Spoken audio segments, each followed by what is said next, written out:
ناظرین السلام علیکم، میں ہوں انڈس ٹی وی کا میزبان طارق اکبر اور آج میں آپ کو سیر کروانے جا رہا ہوں ضلع بکھر کے مشہور قصبے روڈی کا۔ روڈی میں جو ہی داخل ہوا مجھے ایک خط ملا۔ آزادی کے فوراً بعد کا یہ خط کسی طالب حسین باجوہ نے اپنے دوست گردیال سنگھ باجوہ کو لکھا ہے۔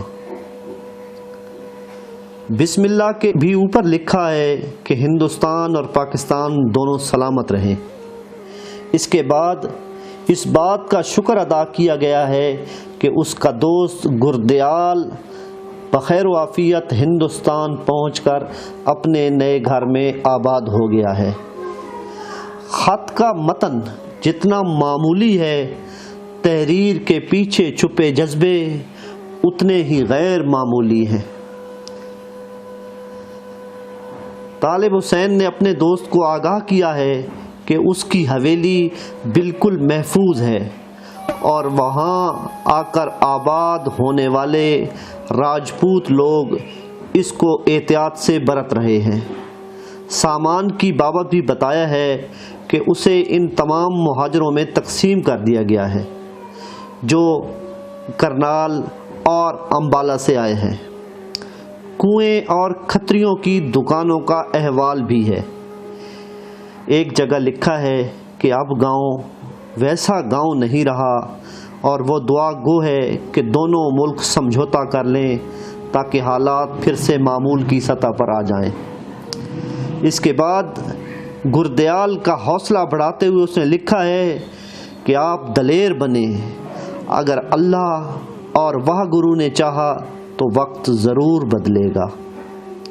آخر میں ایک طویل فہرست ہے جو اس طرف کے لوگ سلام کی مد میں اس طرف کے لوگوں کو بھجوا رہے ہیں۔ ایک کونے میں تعلیم کو جاری رکھنے کی ہدایت بھی کی گئی ہے۔ ڈھلتی ہوئی شام میں اس خط کے الفاظ کب اڑے اور کہیں سے کچھ اور ورق لے آئے ٹھیک سے یاد نہیں۔ کینیڈا سے کسی نے اگست 1947 کی 17 تاریخ لفظوں میں باندھ کے بھیجی تھی۔ یہ بلکار سنگھ کی ہجرت کی کہانی تھی۔ میں تحریر پڑھتا جا رہا تھا اور روڈی کا قصبہ میرے سامنے رنگ بدلتا جا رہا تھا۔ جنگ عظیم دوم کے آنریری کیپٹن ساون سنگھ باجوہ اپنے بیٹے گردیال، بلکار اور پرمجیت کے ساتھ سامان باندھ کر چلنے کی تیاری کر رہا تھا۔ سکھ جاٹ بچوں کی طرح پالے ہوئے جانوروں کو آزاد کرتے جاتے تھے اور روتے جاتے تھے۔ جانور بھی کئی دن سے بھوکے تھے مگر آنگن چھوڑنے سے انکاری تھے۔ اس سال گرمیوں میں بہت کچھ نیا تھا جو پہلی بار ہوا تھا اور شاید آخری بار۔ گاؤں کا سب سے پرانا درخت جس کے نیچے سارے سکھ اور مسلمان باجوے بیٹھ کے باتیں کرتے تھے، اس بار گرم لو چلنے پہ بالکل اکیلا تھا۔ بچے نے باپ سے پوچھا کہ جاٹ فقیر کب ہوتا ہے؟ بابا بولے جاٹ ساون میں فقیر ہوتا ہے اور سن 1947 میں یہ ساون اگست کے مہینے میں آیا تھا۔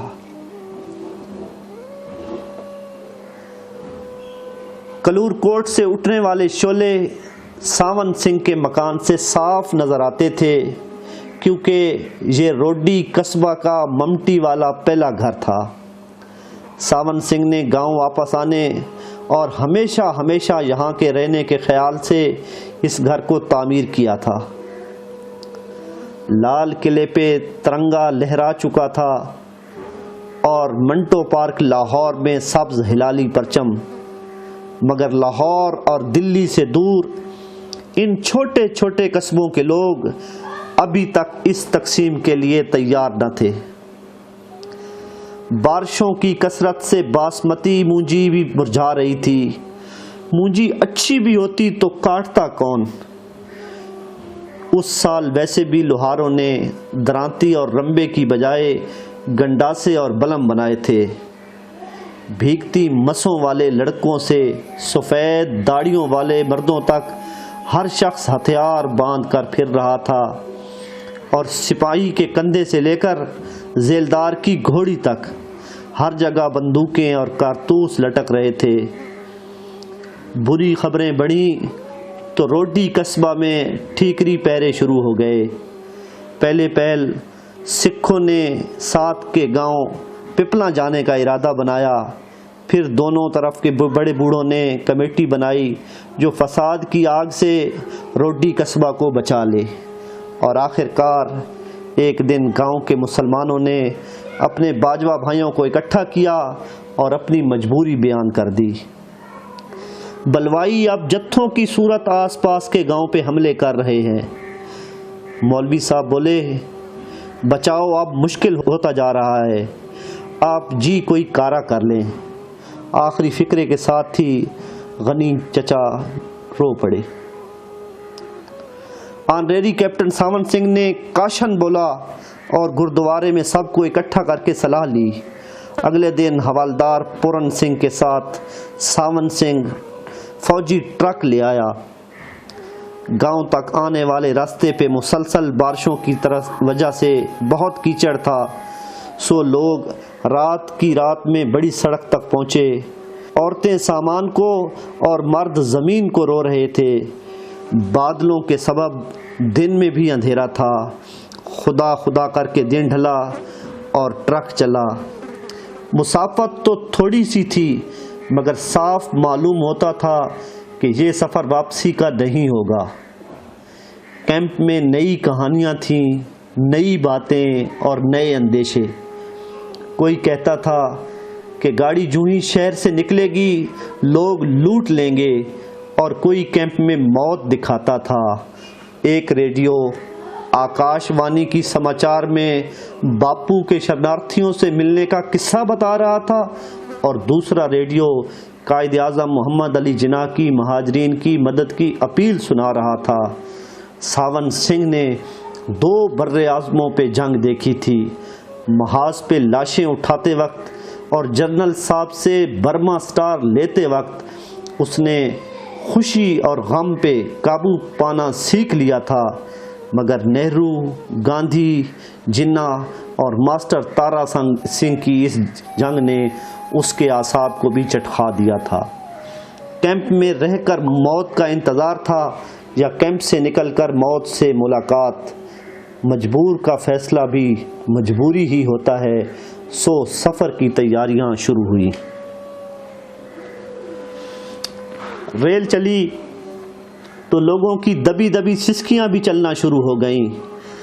واپسی کے راستے پر روڈی قصبہ کے اسٹیشن سے گاڑی گزری تو سب سرداروں نے منہ دوسری طرف کر لیے، اور سب عورتوں نے پلو منہ میں چھپا لیے، گویا کسی کو آخری بار دیکھ رہے ہوں۔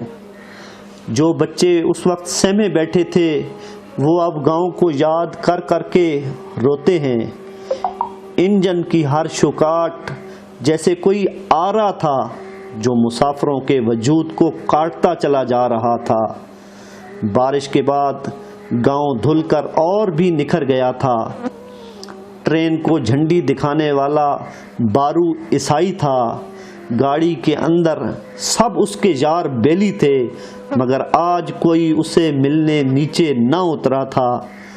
گاؤں کے باہر طالب حسین باجوہ ہمیشہ سکول جانے کے لیے باجوے سکھ بھائیوں کا انتظار کرتا تھا۔